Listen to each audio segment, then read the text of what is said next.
Hello and good morning. I welcome you to the morning meeting today on Thursday. Yes, it's Thursday, the 12th of April, 2018. This is Jens Klatt speaking, exclusively presenting this format to you for JFD Brokers. So we want to have a look at the markets, at the developments, and what I can already tell you is that it's very, very calm, and this is really, really surprising because usually, especially with the potential military escalation between the US and Syria, especially respectively the US and Russia in this case, it's in fact very, very surprising to see the markets not really behaving in a way you would expect them to behave, which means you probably would think that volatility rises, that the market shows some signs of risk off, Japanese yen strengthening, equities under pressure, gold bullish, even though gold is about to see a bullish breakout. That's something we want to have a look at a little later on. You get to see nothing like this. I mean, yes, you can here already see there's a small, and this is the first thing, a small candle, which means volatility is not high at all. And it's also a green one currently. So the market is somehow stable. Yes, it's in fact stable, even though you can see it here very, very clearly.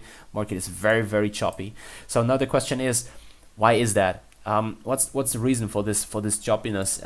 Has it something to do with the market or market participants not moving at all, being completely paralyzed, standing there and waiting for the escalation to happen or not? Or is it a sign of somehow strength, if you want?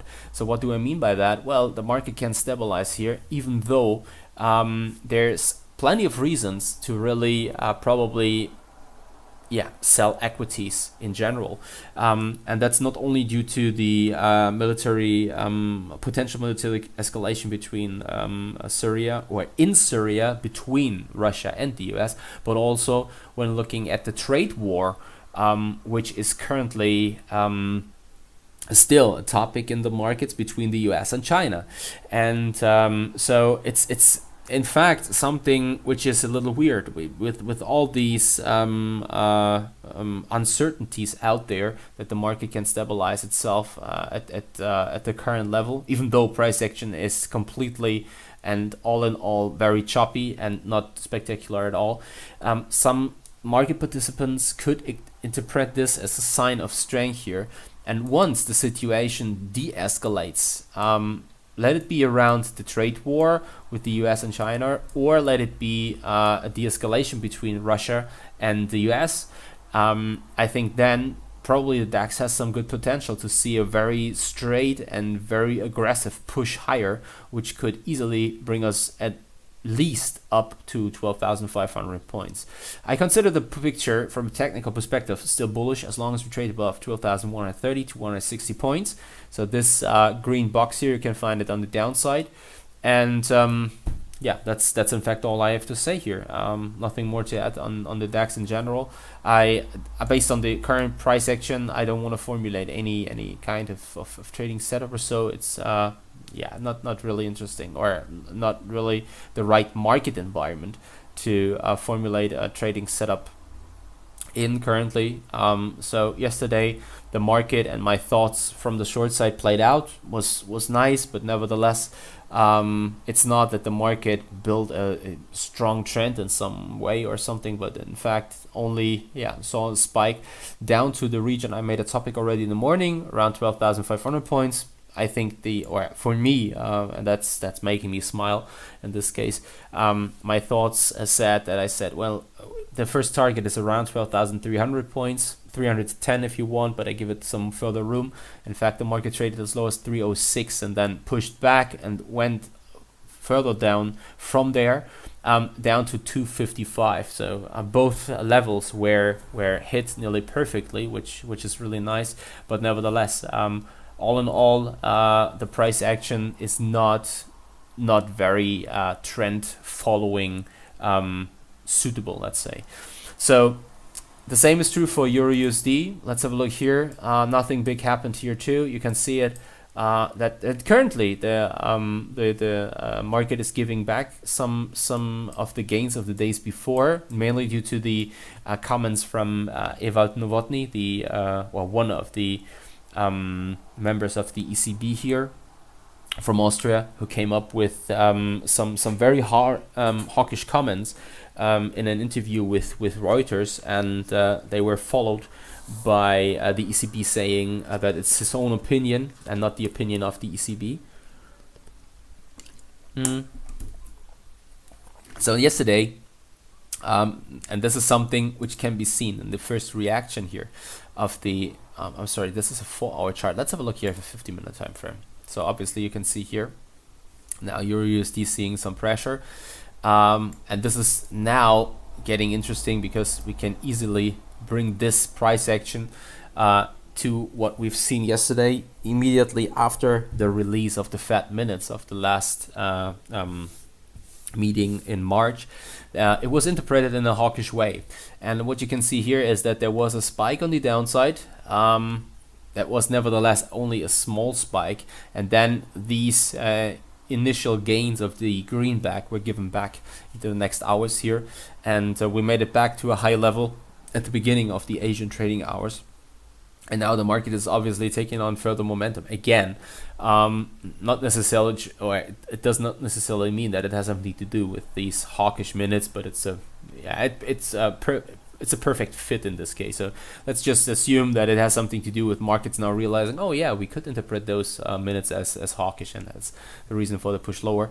In fact, even if this looks somehow a little interesting now with a drop of something like 30 to 35 pips, the thing is that here the overall picture in EURUSD hasn't changed, so it's still a neutral picture we get to see here, and EURUSD should still be considered neutral, in fact. So let's have a look now at dollar Japanese yen. This is also very interesting, and here let's come back to the thoughts around Russia and Syria and the military escalation, but also let's include trade war fears here in these thoughts too.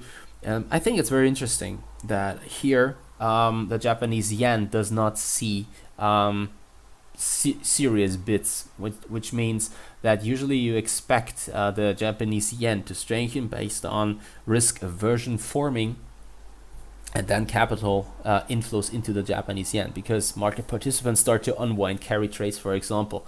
And this is not happening here, which is showing that currently probably my thoughts around the DAX are not that right. It's not really strange, but it's that the market is nearly indifferent towards these speculations here around a military escalation and all this. The market does not care because it happened so much, so often in the past, that probably the market just says, you know what, we don't care about this anymore. It doesn't make sense to us, and so well, we're fine. Let's say.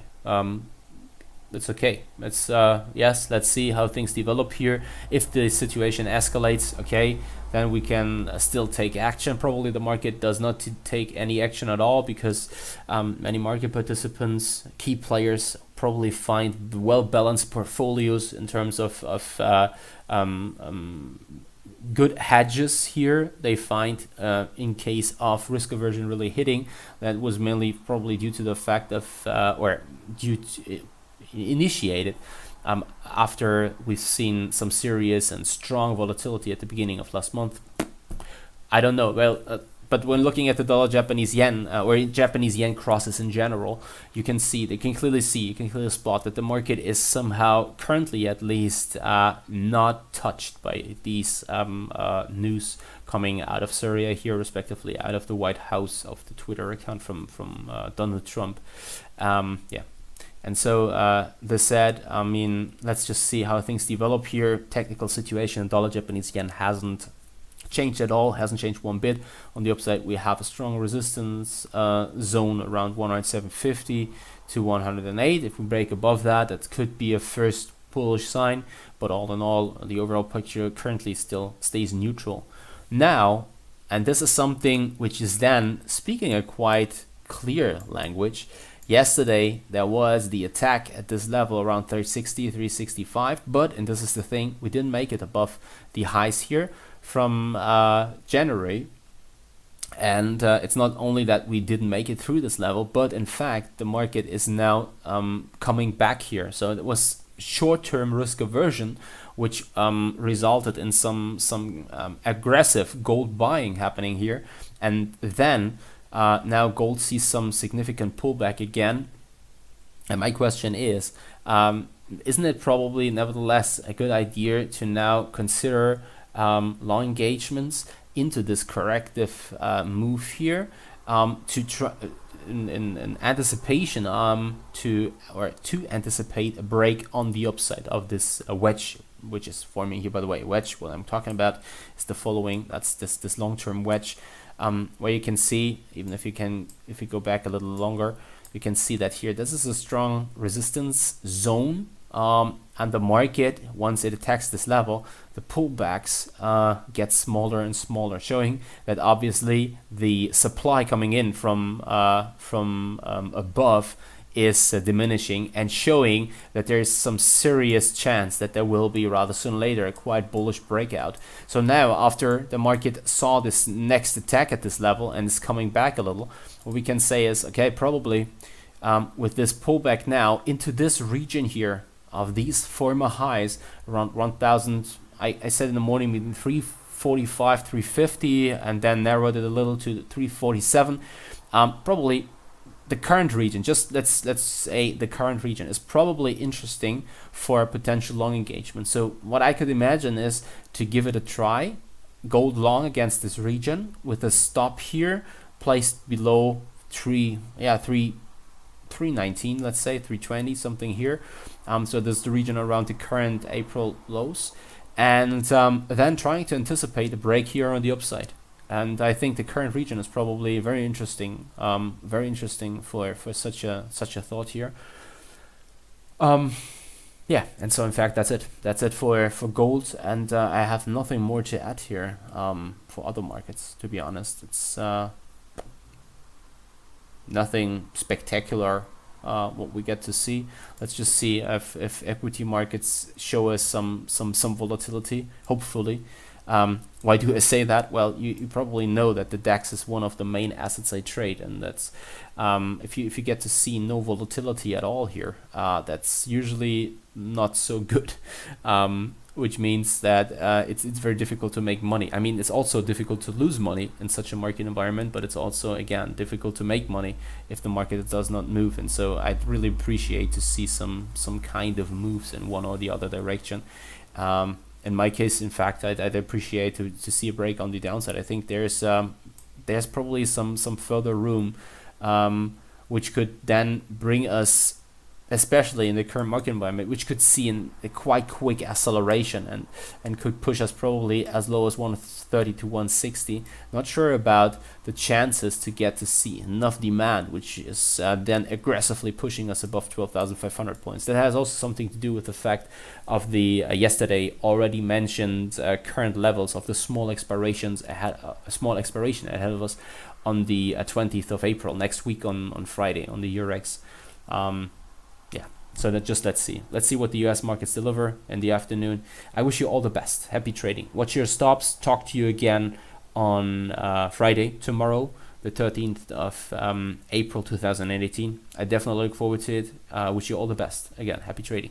Watch your stops. Take care. Talk to you tomorrow. See you, and bye-bye.